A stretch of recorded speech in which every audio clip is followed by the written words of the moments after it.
राजा परीक्षित जी महाराज गंगा के तट पर पहुंच जाते हैं और वहां पर अनेक महात्माओं ने आकर के राजा परीक्षित को दर्शन दिया और दर्शन भी किया, क्योंकि राजा परीक्षित जैसे राजा धर्मात्मा इस धरती पर बार बार राजा नहीं होते।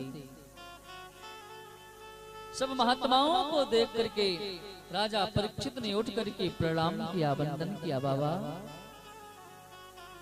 मेरे द्वारा एक संत का अपकृत हो गया, एक संत का अपमान हो गया, फिर भी आप संत इतने दयालु हैं कि हमको आशीर्वाद देने के लिए, मेरे सौभाग्य को बनाने के लिए आप यहाँ पर पधारे। उन महात्माओं से कहा, भगवान आप जैसे महापुरुषों का दर्शन हो जाए तो जीवन के समस्त पाप विनष्ट हो जाते हैं। कि संत दरस जिम पातक टरई, जीवन में अच्छे पुरुषों का, महापुरुषों का, संतों का दर्शन होना पापों को विनाश कर देता है, पापों को विनष्ट कर देता है।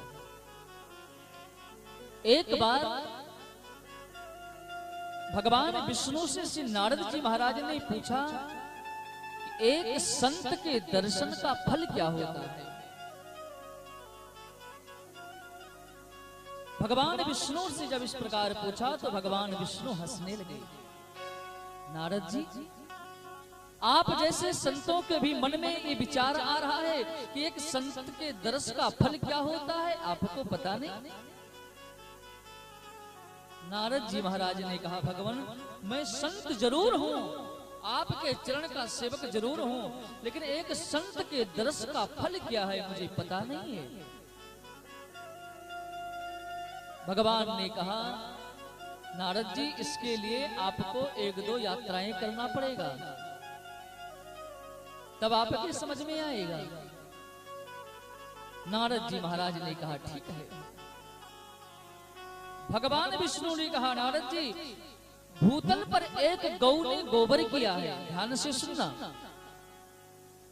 गौ ने गोबर किया है, उस गोबर में एक कीड़ा है, जाकर के उस कीड़े से पूछो कि एक संत के दर्श का फल क्या होता है, वो कीड़ा बता दे।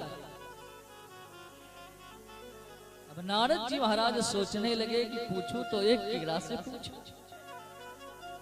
फिर भी हरि की इच्छा है, हरि का आदेश है, इसलिए पूछना ही पड़ेगा। इस प्रकार जब नारद जी महाराज धरती पर आते हैं, गोबर किया था गौ ने और कीड़े से पूछा तो कीड़ा ने नारद जी को देखा और नारद जी को देखते ही वो कीड़ा अपने शरीर को त्याग दिया, अपने शरीर। भगवान विष्णु ने कहा, नारद जी एक यात्रा और करो। क्या? एक पिंजड़े में एक तोता बच्चा देने वाला है, जाकर के उस बच्चे से पूछना तो वो बच्चा आपको बता देगा कि एक संत के दर्श का फल क्या होता है। नारद जी महाराज पहुंचे, एक पिंजड़े में एक तोती ने एक बच्चा को दिया। नारद जी महाराज ने एकांत में जाकर के पूछा कि ये बताइए कि एक संत के दर्श का फल क्या होता है।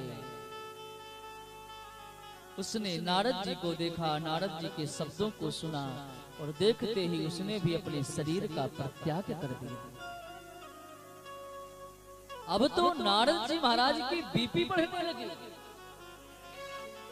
कि 2-2 घटनाएं हो गई, 2-2 घटनाएं हो गई। तो आप ये बताइए कि संत के दर्श का फल यही कि केवल मौत है,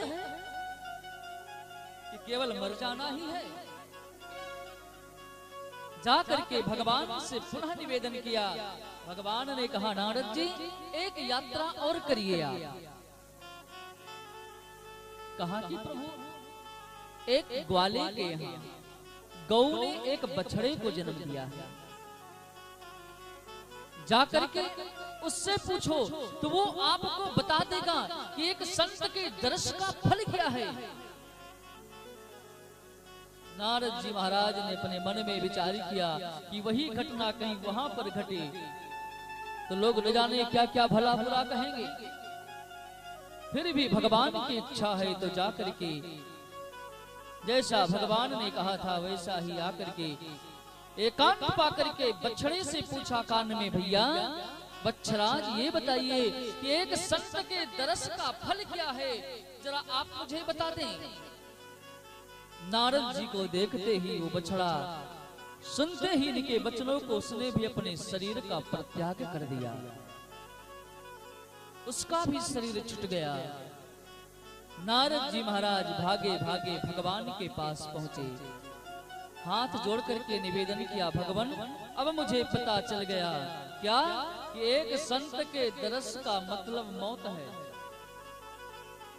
जो संत का दर्शन करे वो मर जाए, यही है भगवान क्या, आप ही बता देते। भगवान ने कहा, नारद जी एक यात्रा और करिए, एक यात्रा और करिए। धरती पर एक राजा के यहाँ बहुत दिनों के बाद में एक राजकुमार का जन्म हुआ है, और जब आप उस राजकुमार से पूछोगे तो राजकुमार बता देगा कि एक संत के दरस का फल क्या होता है। नारद जी ने कहा, सरकार वहां बहुत लोग होंगे और कहीं वही घटना वहां पर भी घट गई तो फिर सब कुछ इज्जत आपके हाथ में। भगवान ने कहा, नारद जी एक बार यात्रा तो करिए, एक बार जाइए तो। नारद जी महाराज पहुंचते हैं, सुनसान पा करके छोटा सा बालक पालने में लेटा हुआ है, और जाकर के नारद ने पूछा, भैया एक संत के दरस का फल क्या होता है, जरा बता देना। उस बालक ने आंख खोलकर नारद जी को देखा। नारद जी सोचे, लगता है ये भी शरीर छोड़ देगा। भगने वाले थे नारद जी कि पीछे वापस हुआ जाए। वो छोटा सा बालक किलकारी मारकर हंस पड़ा, हंस पड़ा और कहा, गुरुदेव आप आज तक आपने एक संत का दर्शन का फल क्या होता है आप नहीं जान पाए, आपको नहीं पता चला। अरे भगवान, मैंने अपने पाप के कर्म से कीड़े का शरीर पाया, आपने कृपा करके मुझे वहां दर्शन दिया, कीड़े का शरीर मेरा छूट गया, लेकिन मेरे कुछ कर्म बाकी थे, इसलिए मुझे तोता की योनि में जाना पड़ा। लेकिन आपने पुनः वहां पर मुझे दर्शन देने के लिए पधारे, आपने दर्शन दिया, और जब आपका दर्शन हुआ तो मेरे पाप भी नष्ट हुए और पुनः मेरा शरीर पूरा हो गया। लेकिन कुछ कर्म और बचे थे, इसलिए मुझे बछड़े की योनि में जाना पड़ा, गौ मां के उदर से जन्म लेना पड़ा। भगवान वहां पर भी आपने कृपा किया, दया किया, और वहां पर भी पहुंच करके आपने मुझे दर्शन दिया, और मेरा वहां भी शरीर पूरा हो गया। आपके दर्शन मात्र से मेरे जितने पाप थे सब जल करके राख हो गए, सब खत्म हो गए, और आपके दर्शन के प्रताप से आज मैं राज के यहाँ राजकुमार बन करके जन्म लिया हूँ। इससे बढ़ करके संत का दर्शन होता हो तो मुझे नहीं पता। नारद जी महाराज ने जाकर के भगवान से कहा, भगवान मैं समझ गया,